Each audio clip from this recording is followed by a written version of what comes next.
ॐ नमो भगवते वासुदेवाय।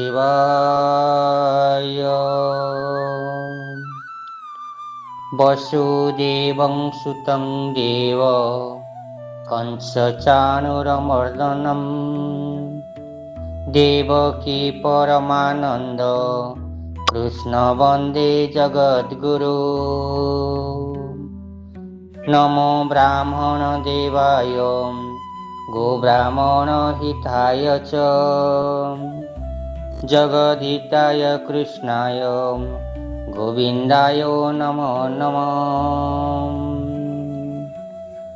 गुरु ब्रह्मा गुरु विष्णु गुरुदेव महेश्वर गुरु साक्षात् परं ब्रह्म तस्मै श्री गुरवे नमः। गुरवे गौरचन्द्राय राधिकाय तदालये कृष्णाय कृष्णभक्ताय तद्भक्ताय नमो नमः। ॐ नमो भगवते वासुदेवाय।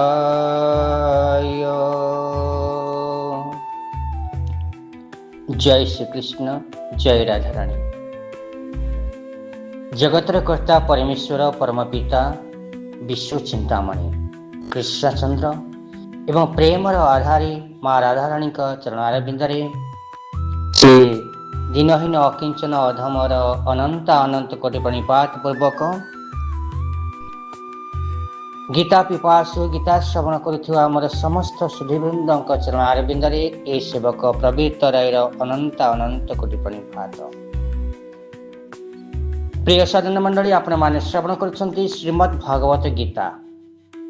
आज आपण माने श्रवण करिवे श्रीमद् भागवत गीता मातांकर अष्टम अध्यायर अक्षर ब्रह्मयोगर 17 नंबर श्लोक। प्रिय साधन मंडली,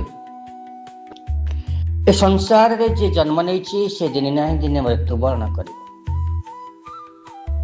तेणु जन्म और मृत्युर समय सीमा मध्य भगवान स्थिर करिसेंति। किए केते दिन बंचिबो, कहार आयुष केते दिन ताहा मध्य स्थिरीकृत करिबा स्थल रे जो जुग प्रभु भगवान सृष्टि करछन्ति 4 जुग सत्य त्रेतया द्वापर कली। ए जुग को मध्य निर्दिष्ट भाव में समय सीमा रखा जाकर मध्य आयुष अच्छी। आसतु किपरि भाव में ता भगवान सृष्टि करिसेंति आमे आलोचना करिबा। ओम परमात्मने नमः। श्रीमद् भागवत गीता अष्टम अध्याय अक्षर ब्रह्मयोग श्लोक 17। श्री भगवान उवाच सहस्रयुग पर्यंत महर्षत् ब्राह्मणं विदुः रात्रिं युगं सहस्रान्तः तेह रात्रं विदो जनाः। हे सज्जन मंडली, एटी भौतिक ब्रह्मांडर आयुष्य भगवान तैयारी करिसेंति। यह किपरि भाव सीमित आपण मानक आगे उपस्थापन करुछि। कल्पगति रे यह व्यक्त हुए एवं दृश्यमान मध्य हुए। एक कल्प होउछि ब्रह्मांकर एक दिन। आमे कल्प कल्पांतर कथा कहूचे, एक कल्प होउछि ब्रह्मांड जे सृष्टिकर्ता। ये ब्रह्मांकर के विष्णु हेले पालनकर्ता, ब्रह्मा हेले सृष्टिकर्ता और शिव हेले संहारकर्ता। तो ये जो त्रिदेव अछंती, त्रिदेवंक भितर ब्रह्मा जे सृष्टि करंती, ये संसार समस्त जीवमान को सृष्टि करंती। ये ब्रह्मांकर एक कल्प होउछि एक दिन। तो सत्य त्रेता द्वापर और कली चक्कर क्रम 1000 थर गति कले ब्रह्मांकर एक दिन हुए। आमर सत्य त्रेतया द्वापर कली ये 4 जुग ये चारि जुग सरीगला पुणी पुनराय जुग आरंभ हुए। पुणी सत्य, पुणी द्वापर, पुणी त्रेतया, पुणी कली। एपरी भाव जिते 1000 थर हो जाए से ब्रह्मांकर गोटे दिन हुए। ये जुगर आयुष कहुई। सत्य जुग हूँ सद्गुण ज्ञान और धर्मर जुग। ये हूँ सत्य समस्ते चलती, सत्य धर्म थाए से जुगरे वास्तव में अज्ञान एवं पाप न थाए। से जुगर परिमाण हूँ 17,28,000 वर्ष। एवं त्रेता जुगरे पाप प्रवेश कला। त्रेता जुगरे पाप जो प्रवेश करिवो सेठी जुगर आयुष कमी जीव। केमिति ना जुग को जुग एहि मते परमा नंद ए जगते गोविंद गोविंद गोविंद पदुग रुचि मकरंद। तेणु जुग को जुग भगवान जन्म नियंती, अवतरित हुंती एवं तांकर लीलाखेला करती। तेणु जुगादि पुरुष ए जुगर आयुष मध्य स्थिरकृत करिसेंती। तेणु किपरि भाव जुगर आयुष कमे ना पापेश लोके हो इवे खरबड़। ये श्रीमद् भागवत महापुराण कथा जहाँ जगन्नाथ दास तांक कलम लिखिछंती। तेणु जुग कुलोके हो इवे खलबड़ नासिबे भुवन मंडल पापे और पापे हो इबे और पाइबुस प्राणीस कले जीवे नाश। गोविंद गोविंद गोविंद पदुग रुचि मकरंद। बोलिए बालकृष्ण भगवान की। तेणु जितेबले व्यक्ति पाप करे, पाप आउ पुण्य चो दुईटी शब्द अच्छी। जितेबले पाप करे से आयुष क्षय हुए। आम जितेबले लोकाचार लोक माने कहती जे ए अमके लोक एत पाप कर अध वयस मर कहीं अभिशाप दियंती ना से पाप कर्म करुच्ची, लोक दुख दौची, लोक सताप दौची, लोक अत्याचार करुच्ची लोक ताको अभिशाप दियंती जे तू अल्प आयुष मृत्युवरण कर, तोर अधा वयस मृत्युवरण कर। तो पाप भार जिते बढ़ी जाए से आयुष क्षण होता है, कमी थाए। से भाव में जुगरे जिते पाप प्रवेश करे से जुगर आयुष कमी थाए। प्रथम है सत्यजुग। सत्यजुगर आयुष है 17,28,000 वर्ष। आउ त्रेता जुगरे पाप प्रवेश कला। ए जुगर परिमाण है 12,96,000 वर्ष। नचेत सब वर्ष समान होता। जो 4टी जुग अच्छी, 4 जुग को 4 भाग में विभक्त कर जुगर आयुष समान समान रही था। तो कहीं कमुची ना जेहेतु पाप प्रवेश करुच्ची, ये पाप हेले आयुष क्षय होता है। से कथा तो भागवत कहले जे सर्वे होइबे अल्पायुष पापे सकले जीवे नाश। तेणु जितेबाला त्रेता जुग प्रवेश करिछि आउ सेतेबेले पाप प्रवेश करिछि तार बयस कमिछि 12,96,000 वर्ष स्थिर करा जायछि। आउ द्वापर जुगरे सद्गुण अधर्म अधिक पतन हैला एवं पाप परिमाण वृद्धि हैला। तेणु ए जुगर परिमाण होउछि 4,64,000 वर्ष। एवं शेष कलिजुग प्रवेश आसिला, जो जुग कि आम वर्तमान भोग करुछे। या प्राय 5,126 वर्ष हेलानी गति करी चलीछि। जुग चली 5,136 वर्ष 26 वर्ष। एबे प्रचुर परिमाण रे कलह अज्ञान अविद्या अधर्म एवं पाप भरपूर पर हो गलानी।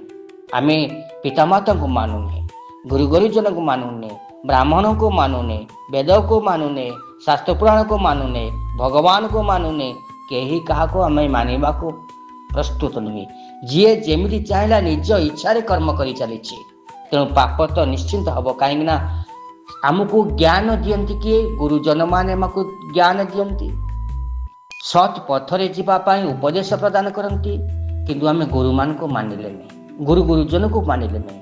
पितामाता पुत्र को शासन करती, उचित पथ देखाती, भल पाठ देखाती, किंतु आम पिता माता को मान, तेणु पाप हम निश्चिंत। जहाँ ग्रहण आम ग्रहण करूना, जहाँ गुरुजन मान कथा को आम सम्मति दौने, तेणु आम जहाँ करुचे ता निश्चिंत भाव में पाप। कहीं आम अज्ञानता भितर प्रवेश करुचे, आम जाने से गुरु माने आमको उपदेश प्रदान करती। से गुरु परंपरा प्रति जुगरे गुरु परंपरा आसी, गुरु माने शिष्य मान को सुपथ देवे, सुकार्य नियोजित करेंगे, से धर्म रुहे। तेणु आम जदि क्या न मानिबा, आम निज इच्छा आम चलवा, आम भाविबा आम जहाँ कहूचे ता ठीक, आम जहाँ करुचे ता ठीक, आम जहाँ कहबा ता ठीक, ता संपूर्ण भूल।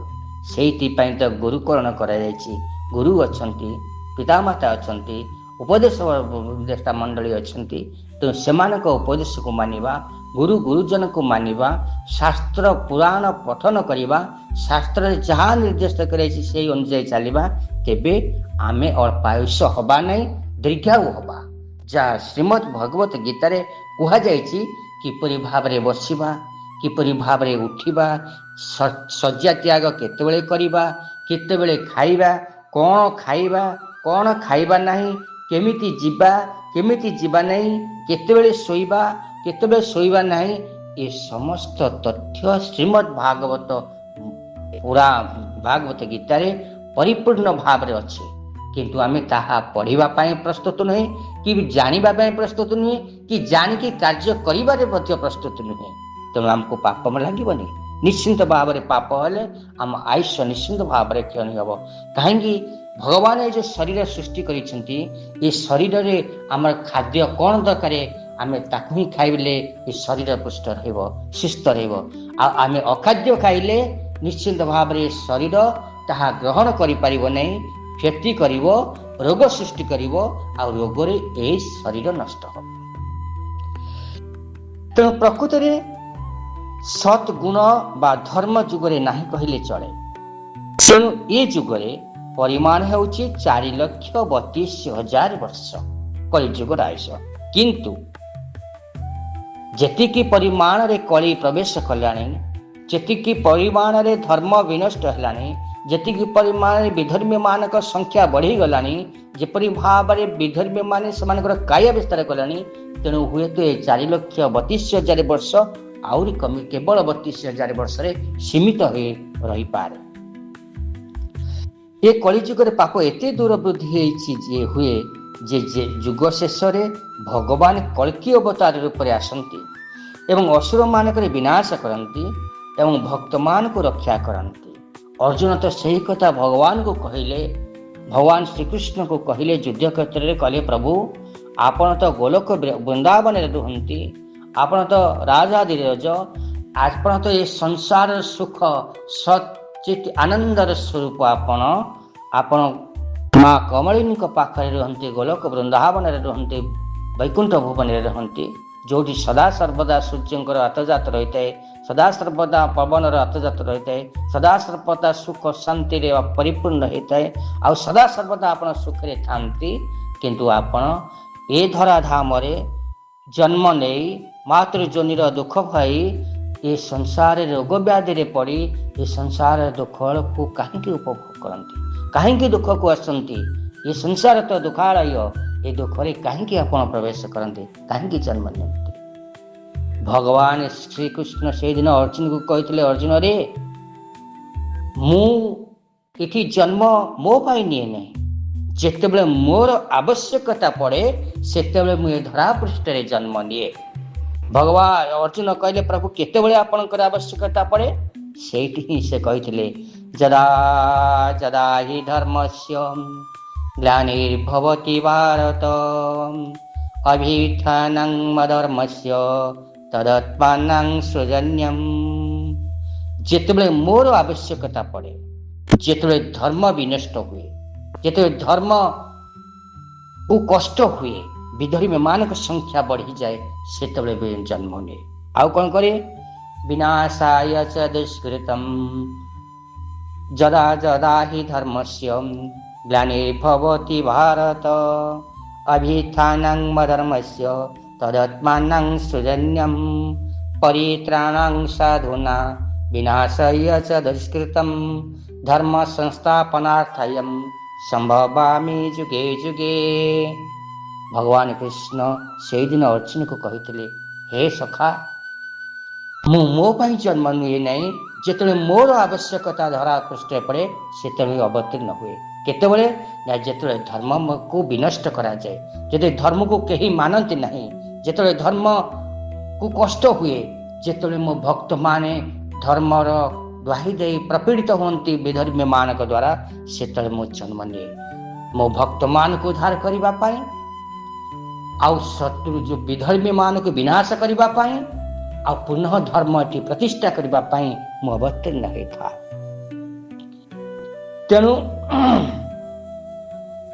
कली जुगरे वर्तमान एते विधर्मी हो गलानी जे भगवान को मानिबा पाई मध्य प्रस्तुत नुह, भगवान देइथिबा ज्ञान को मानिबा पाई भी आमे प्रस्तुत नुह, गुरुजन मानकर कथा को मानिबा पाई प्रस्तुत नुह, पितामाता को मानिबा पाई आमे प्रस्तुत नुह।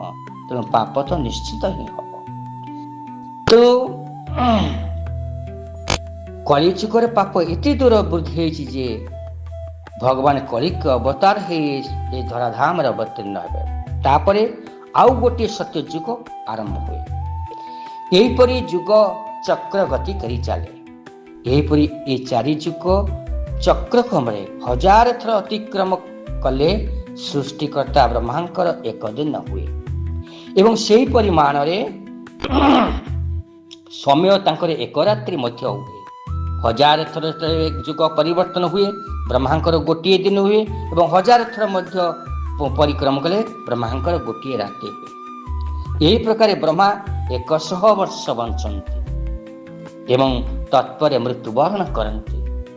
मर्त्यम दले देह बही देवता होइले मरई गोविंद गोविंद गोविंद पदुग रुचि मकरंद।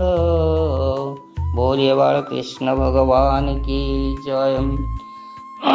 तेणु ब्रह्मा मध्य जेतेबेले सृष्टिकर्ता हिसाब रे ए मर्त्य को ए पृथ्वी को बा ए सृष्टि को तैयारी करती, ए सृष्टि स्रष्टा हिसाब रे तांको ही मृत्युवरण करने को पड़े। तेणु ब्रह्मांकर आयुष 100 वर्ष आमर मर्त्य लोकर गणना अनुसार, यदि ब्रह्मा देवदेव लोकर गणना अनुसार 100 वर्ष बंचती, सेपरि जदि आम मर्त्य लोकरे ताहा गणना करा जाए तेबे ताहा 311 महाशंख पद्म एवं 40 नियुत वर्ष। जमी 1 10 100 1000 अयुत लक्ष नियुत कोटि अमृत वृद्ध निखर्ब खर्ब शंख पद्म अद्म इत्यादि अन्य पराध्य पर्यंत आम गणना अच्छी। सेहीपरि भाव से गणना को नहीं मर्त्यपुर गणना को नहीं ब्रह्मा जन्म बंचती 311 महाशंख पद्म एवं 40 नियुत वर्ष। तेणु यह हिसाब कले ब्रह्मांकर आयुष एते सुदीर्घ संख्या हुए जे साधारण लोक पक्षे ताहा एक कल्पना प्रस्तुत व मनगढ़ा संख्या बोली बोध करती। एबे भी कल्पना को ए कथा को हेतुवादी माने विश्वास करिवे ना, कारण तांका सीमित ज्ञान सीमित समय से माने बंचती आ तांका सीमित ज्ञान रे से माने तांकर वाक्य प्रदर्शन करती आ संसार रे संतुलन सृष्टि करती।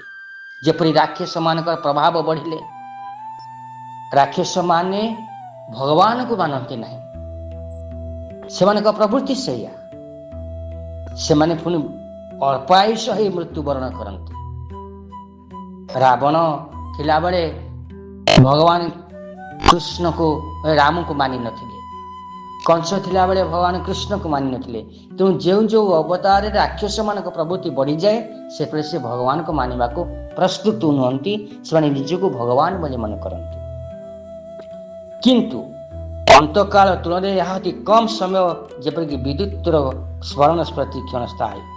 ମୁଁ ଆପଣମାନଙ୍କୁ ଥରେ କହିଥିଲି ଏ ଜନ୍ମଚକ୍ରକୁ ନେଇଥିଲି, ଯଦି ଆମ ଜନ୍ମ ସୃଷ୍ଟି ଆରମ୍ଭ ଆଉ ସୃଷ୍ଟି ବିଲୟ ପର୍ଯ୍ୟନ୍ତ ସମୟକୁ ନିର୍ଦ୍ଧାରଣ କରାଯାଏ, ଯଦି ଗୋଟେ ସର୍କଲ ଆକୁ ଧରାଯାଏ ସୃଷ୍ଟି ଆରମ୍ଭରୁ ସୃଷ୍ଟି ବିଲୟ ପର୍ଯ୍ୟନ୍ତ, ଏ ସର୍କଲର ଗୋଟିଏ ବିନ୍ଦୁ ଠାରୁ ଆହୁରି ବିନ୍ଦୁ ଆମ ଜନ୍ମର ସମୟ। ଯେପରି ଭାବରେ ପରମାତ୍ମା ଏକ କେଶର ଅଗ୍ରଭାଗକୁ 1000 ଭାଗ କଲେ ଯେତିକି କ୍ଷୁଦ୍ର ହୋଇଥାଏ, ଯାହା ପ୍ରତ୍ୟେକ ହୃଦୟରେ ବିଦ୍ୟମାନ କରିଛନ୍ତି ପରମାତ୍ମା ରୂପରେ, ସେହିପରି ଭାବରେ ଯଦି ଏ ସମୟକୁ ଏକ ବୃତ୍ତ ଧରାଯାଏ, ଏ ବୃତ୍ତର ମଧ୍ୟରେ ବିନ୍ଦୁ ଠାରୁ ଆହୁରି ବିନ୍ଦୁକୁ 10,000 ଥର ବିନ୍ଦୁ କଲେ ଯେତିକି ବଡ଼ ହବ, ଆମ ଏ ସମୟ ଚକ୍ର ଭିତରେ ଆମ ଜନ୍ମର ସମୟ ହେଉଛି ସେତିକି। ତେଣୁ ହେ ସଜ୍ଜନ ମଣ୍ଡଳୀ, ଯେତିକି ସମୟ ଆମେ ଜନ୍ମ ନେଇଛେ, ଆମେ ଜାଣିଛେ ଏବେ ଜନ୍ମ ନେଇଛେ, ଆମର ଦିବ୍ୟ ଜ୍ଞାନ ଆମ ଦେହରେ ସ୍ଫୁରିତ ହେଇଛି, ଆମେ ଅନୁଭବ କରୁଛେ ଏ ସଂସାରକୁ ଆମେ ଆସିଛେ, ଏ ସଂସାର ବାତାବରଣରେ ଆମେ ବଞ୍ଚିଛେ, ସଂସାରର ପାଣି ପବନ ଏ ଭଗବାନଙ୍କର ଏ ସୁନ୍ଦର ସଂସାରକୁ ଆମେ ଦେଖୁଛେ। କି ସୁନ୍ଦର ଆହା କି ଆନନ୍ଦମୟ ଏହି ବିଶାଳ ସଂସାର, ଧନ୍ୟ ମହାପ୍ରଭୁ ମହିମା ତୁମ୍ଭର ଅଟେ ଅନନ୍ତ ପାର, ଅଟେ ଅନନ୍ତ ପାର। ତୁମେ ସୁନ୍ଦର ସୃଷ୍ଟିରେ ଏ ସୁନ୍ଦର ପୃଥିବୀରେ ଆମେ ଜନ୍ମଗ୍ରହଣ କରିଛେ, ନିଜକୁ ଧନ୍ୟ ମନେ କରିବା ଉଚିତ, ଆଉ ଭଗବାନଙ୍କୁ ଧନ୍ୟବାଦ ଦେବା ଉଚିତ, ଆଉ ନିଜ ଧର୍ମ ଅନ୍ୟ ଯେଉଁ ବନ୍ଧୁ ବାନ୍ଧବ ସାଥୀ ମାନଙ୍କୁ ଦେଖୁଛେ, ସତରେ କେତେ ଆନନ୍ଦମୟ ଏ ସଂସାର। ତେଣୁ ଯେପରି ଆମେ ଯଦି ଆଉ ଗୋଟେ ଉଦାହରଣ ଦିଆଯାଏ, ଆଣ୍ଟଲାଟିକ ମହାସାଗରର ଅସଂଖ୍ୟ ବୁଦବୁଦ ଦେଖାଯାଇବା ପାଣି ପଟକା ଦେଖାଦେଇ ଉଭେଇ ଗଲା ପରି, କାରଣ ସାଗରରେ ଅସଂଖ୍ୟ ବ୍ରହ୍ମା ଦେଖାଦେଇ ଉଭେଇ ଯାଇଛନ୍ତି। ବ୍ରହ୍ମା ଏବଂ ତାଙ୍କର ସୃଷ୍ଟି ଭୌତିକ ବ୍ରହ୍ମାଣ୍ଡର ଅଂଶ ଅଟନ୍ତି ଏବଂ ସେଇଥିପାଇଁ ସେମାନେ ବରାବର ପ୍ରବାହମାନ ଅଟନ୍ତି। ତେଣୁ ସଜ୍ଜନ ମଣ୍ଡଳୀ, ଏ ସମୟକୁ ଯଦି ଆମେ ଦେଖିବା, ନିଶ୍ଚିନ୍ତ ଭାବରେ ଆମକୁ ଆଶ୍ଚର୍ଯ୍ୟଚକିତ ହେବ, ଆଉ ଆମ ଜନ୍ମକୁ ଏକ ମହତ୍ୱପୂର୍ଣ୍ଣ ଭାବରେ ଦେଖିବା। ଭୌତିକ ବ୍ରହ୍ମାଣ୍ଡରେ ବ୍ରହ୍ମା ମଧ୍ୟ ଜନ୍ମ ମୃତ୍ୟୁ ଜରା ବ୍ୟାଧିରୁ ମୁକ୍ତ ନୁହନ୍ତି। ଅବଶ୍ୟ ବ୍ରହ୍ମା ପ୍ରତ୍ୟେକ ଭାବରେ ଭଗବାନଙ୍କର ସେବାରତ, ସେ ଏକ ବ୍ରହ୍ମାଣ୍ଡର ପରିଚାଳନା କାର୍ଯ୍ୟରେ ଅଛନ୍ତି, ପ୍ରଭୁଙ୍କର ସେବାରେ ନିୟୋଜିତ ଅଛନ୍ତି। ତେଣୁ ସେ ସାଙ୍ଗେ ସାଙ୍ଗେ ମୁକ୍ତି ଲାଭ କରନ୍ତି। ଉନ୍ନତ ସନ୍ନ୍ୟାସୀ ବୃନ୍ଦ ବ୍ରହ୍ମଲୋକକୁ ଉତ୍ତୀର୍ଣ୍ଣ ହୁଅନ୍ତି। ବ୍ରହ୍ମଲୋକ ଭୌତିକ ବ୍ରହ୍ମାଣ୍ଡରେ ସର୍ବୋଚ୍ଚ ଲୋକ ଅଟେ। ତାହା ଲୋକମଣ୍ଡଳର ଉଚ୍ଚତର ସ୍ତରରେ ଥିବା ପର୍ଯ୍ୟନ୍ତ ସମସ୍ତ ସ୍ୱର୍ଗୀୟ ଲୋକ ଅପେକ୍ଷା ଅଧିକ କାଳ ଜୀବିତ ରହେ। କିନ୍ତୁ କାଳକ୍ରମେ ଭୂତ ପ୍ରକୃତିର ନିୟମ ଅନୁଯାୟୀ ବ୍ରହ୍ମା ଏବଂ ବ୍ରହ୍ମଲୋକର ସମସ୍ତ ଅଧିବାସୀ ମୃତ୍ୟୁବରଣ କରନ୍ତି। ଆପଣମାନେ ଦେଖିଥିବେ, ଯେଉଁମାନେ ମୁନି ଋଷିମାନେ, ଯେଉଁମାନେ ଯୋଗ ସାଧନା କରୁଛନ୍ତି, ଯେଉଁମାନେ ତପ କରୁଛନ୍ତି, ଜପ କରୁଛନ୍ତି, ଈଶ୍ୱର ସେବାରେ ନିୟୋଜିତ ଅଛନ୍ତି, ସେମାନଙ୍କ ବୟସ ସାଧାରଣ ବ୍ୟକ୍ତି ଠାରୁ ଅଧିକ ସମୟ ସେମାନେ ବଞ୍ଚନ୍ତି ଏବଂ ସୁସ୍ଥରେ ମଧ୍ୟ ବଞ୍ଚନ୍ତି। ଆପଣମାନେ ଅନୁଭବ କରନ୍ତୁ, ମୁନି ଋଷିମାନେ, ଦେଖିଛି କେତେ ଜଣ ସନ୍ଥ ଅଛନ୍ତି ଯେଉଁମାନଙ୍କର ଏପର୍ଯ୍ୟନ୍ତ କେଶ ବି ପାଚି ନାହିଁ, ଦାନ୍ତ ବି ପଡ଼ିନାହିଁ, ଦୃଷ୍ଟିଶକ୍ତି ବି ସବଳ ଅଛି। କାହିଁକି?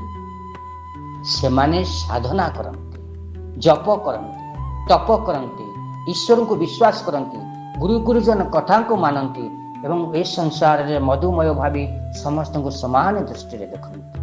ତେଣୁ ସେମାନଙ୍କର ପାଖରେ ନା ରୋଗ ଥାଏ, ନା ବ୍ୟାଧି ଥାଏ, ନା ସନ୍ତାପ ଥାଏ, ନା ଅନୁଶୋଚନା ଥାଏ, ନା ଅନୁତାପ ଥାଏ। ତେଣୁ ଯେତେବେଳେ ଶରୀର ଉପରେ ସେପରି ପ୍ରଭାବ ପଡ଼େ ନାହିଁ, ଅନୁକୂଳ ପରିସ୍ଥିତି ସୃଷ୍ଟି ହୁଏ, ସେତେବେଳେ ଶରୀର ସୁସ୍ଥତା ରହିବା ସହିତ ଦୀର୍ଘସ୍ଥାୟୀ ହୋଇଥାଏ ଏବଂ ସେ ବ୍ୟକ୍ତି ଅଧିକ ଦିନ ପର୍ଯ୍ୟନ୍ତ ବଞ୍ଚିଥାଏ। ତେଣୁ ହେ ସଜ୍ଜନ ମଣ୍ଡଳୀ, ଶ୍ରୀମଦ୍ ଭାଗବତ ଗୀତାରେ ଯେଉଁ ଉପଦେଶ ମାନ ପ୍ରଦାନ କରାଯାଇଛି, ଯଦି ଆମେମାନେ ସେହି ଉପଦେଶକୁ ଗ୍ରହଣ କରିବା, ତେବେ ନିଶ୍ଚିନ୍ତ ଭାବରେ ଆମେ ସୁସ୍ଥ ନିରାମୟ ହେବା ଏବଂ ଦୀର୍ଘଜୀବୀ ହେବା। सर्वे भवन्तु सुखिनः, सर्वे सन्तु निरामया, सर्वे भद्राणि पश्यन्तु मा कश्चित् दुःखभाग् भवेत्।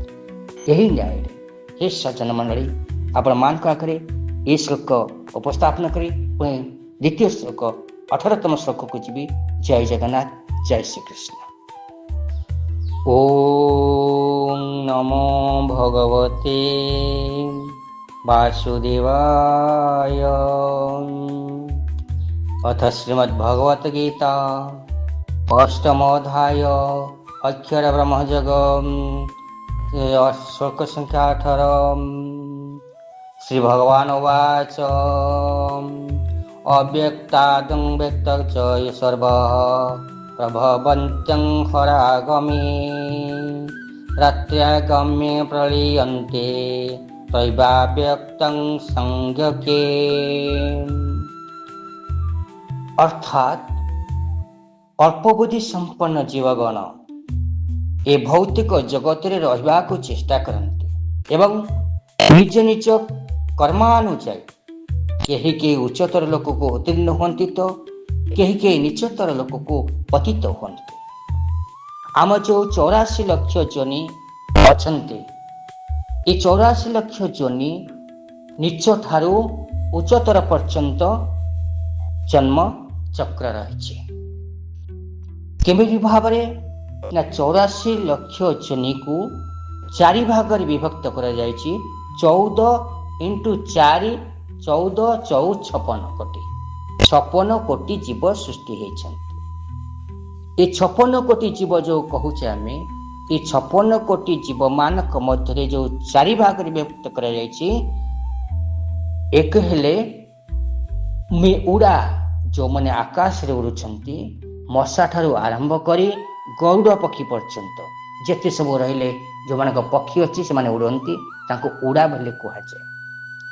एवं बुड़ा जो मैंने बुड़ीकी अच्छा, अर्थात जल मध्य बुड़ीकी अच्छा, छोट कीट कीट पोक छोट पोक ठारू आरंभ करी तिमी माछ पर्यंत जेते सब रहिले पानी रे तांको बुड़ा बोले कहुए। चल जो मैंने चल प्रचल करुछंती, पिंपुड़ ठारू आरंभ करी हाथी पर्यंत जो मैंने चल प्रचल करुछंती, ये हेले 14 कोटी। निश्चल जो मैंने निश्चल एक स्थान रे अछंती, चल प्रचल करि पारु नाहंती, दुबघास ठू आरंभ करी विराट वटवृक्ष पर्यंत। एही परि भाबरे 1456 कोटी जीव भगवान सृष्टि करिछंती। ये 56 कोटी जीव को 84 लक्ष जोनि दे अतिक्रम करने को पड़ी था। भगवान जमती आमको सृष्टि करिछंती, आमे जीव हिसाब से सर्वश्रेष्ठ जीव मानव भाव आम परिचित होइछे। सेहीपरि भाव में आमर कर्म अनुजाई, आमर पाप अनुजाई, पापर भाव फल स्वरूप आमको नीच जोनि रे प्राप्त होगा पड़ी था। केतबेले वृक्ष रूप में प्राप्त होगा पड़ी था, केतबेले कीट रूप में पतंग रूप में प्राप्त होगा पड़ी था, केतबेले पशु पक्षी सरीसृप भाव में आमको प्राप्त होगा पड़ी था। जन्म चक्र रे आमर पाप बा पुण्यर फल स्वरूप प्रभु निर्धारण करि थांती ये क्यों जोनि रे जन्म नब, क्यों जन्म प्राप्त हो बोली। तेणु ब्रह्मांकर दिवस काल रे व्यक्ति माने निज निजर क्रियाकलाप प्रदर्शन करती और ब्रह्मा रात्रि आगमन रे से माने समस्त ध्वंस हो जाते। जिते ब्रह्मांकर दिन हुए सेतबे जीव माने आतजात होते, जन्म ग्रहण करती, जन्म मृत्यु करती। जिते ब्रह्मांकर रात्रि हो जाए से माने समस्त ध्वंस हो जाते। दिवस काल रे भौतिक क्रिया संपादन निमित्त से माने विभिन्न प्रकार शरीर प्राप्त होती एवं रात्र काल रे शरीर सब ध्वंस हो जाए। जीवात्मा गण विष्णुकर शरीर रे आश्रय ग्रहण करती एवं ब्रह्मांकर दिवस आरंभ रे बारंबार व्यक्त होती। जिते ब्रह्मांकर रात्रि हो जाए ब्रह्मा शयन करती से संसार 56 कोटी जीव परमेश्वर परमात्मा विष्णुंकर गर्भ मध्य स्थान पाती। आउ जो ब्रह्मा दिवस जागी उठती पुनराय ब्रह्मा से आनी पुणी स्व स्व स्थान से प्रतिष्ठिता करती और स्व स्व कर्म करने से अनुमति दियंती। जेतेबेले ब्रह्मांकर जीवन काल शेष हुए से समस्त ध्वंस होती एवं लक्ष लक्ष वर्ष धरी से अव्यक्त भाव रुहति। हे सज्जन मंडली आम जो रात्रि हो जाऊे आम शोई पड़ुचे निद्रा शोई पड़ुचे कौन होची कौन नहीं केते समय अतिबाहित होमें जानीपारे तापर जो दिवस आसूची सूर्यनारायण पूर्व दिगरे उदय होती से आम निद भांगी जाऊँगी आम उठुचे ये सचराचर ब्रह्मांड को आम दृष्टि देखुचे एवं आम कर्म आम लिप्त रोचे। सेपरी भाव में जितेबाला ब्रह्मा शयन करती से समस्त जीव मृत्युवरण करती एवं विष्णुंकर अंतर मध्य गर्भ मध्य स्थान पाती और ब्रह्मा जो निद भंग हुए से जो जागी उठती से ब्रह्मा गर्भर से जीव मान को आनी पुणी स्थानांतरित करती ए संसार मध्य। तेणु यही प्रकार जीवगण भौतिक जगत में बंदी होता किपरि भाव ना जितेबाला ब्रह्मांकर रात्रि हुए से आम समस्ते से परमेश्वर विष्णुंकर गर्भरे आम रही था। आम 10 मास 10 दिन मातृ गर्भरे रही था। से मातृ गर्भर जंत्रणा कष्ट निश्चित भाव में आपण मैंने जानते से जिते ब्रह्मांकर 100 दिन रात्रि होता है से 100 दिन 50 दिन राति होता है ये 50 दिन आम प्रभुंकर विष्णुंकर गर्भमूर्ति स्थान पाई था। अर्थात से दुख नहीं सुख सुख अच्छे कारण आम परमेश्वर परम पिता कोल आश्रय नहीं। तेणु यही प्रकार जीवगण भौतिक जगत में बंदी होता। अवश्य जो चतुर जीवगण कृष्ण भावना विधि ग्रहण करती एवं भक्तिर सहित हरे कृष्ण कृष्ण कृष्ण हरे हरे हरे राम राम राम हरे हरे कीर्तन करते से जीवन में श्रीकृष्ण वैकुंठ लोक को जाती एवं से शाश्वत आनंद लाभ करते से आउ पुनर्जन्म ग्रहण करते नहीं। से कथा तो कही भगवान अर्जुन को अर्जुन करे प्रभु आपण गोलोक वृंदावन को जीवापाई हेले केमिति जाई कौन करते से कथा कहते न तत् भासते सूर्य न शशांक न पावक जत्ता न वर्तन्ति तद्धाम परम न तत् भासते सूर्य न शशांक न पावक मो धाम को ना सूर्य जानी ना मो धाम को इंद्र जानी वरुण जानी केही भी जानी ना केही भी जाई पारंती नहीं आउ जी जाए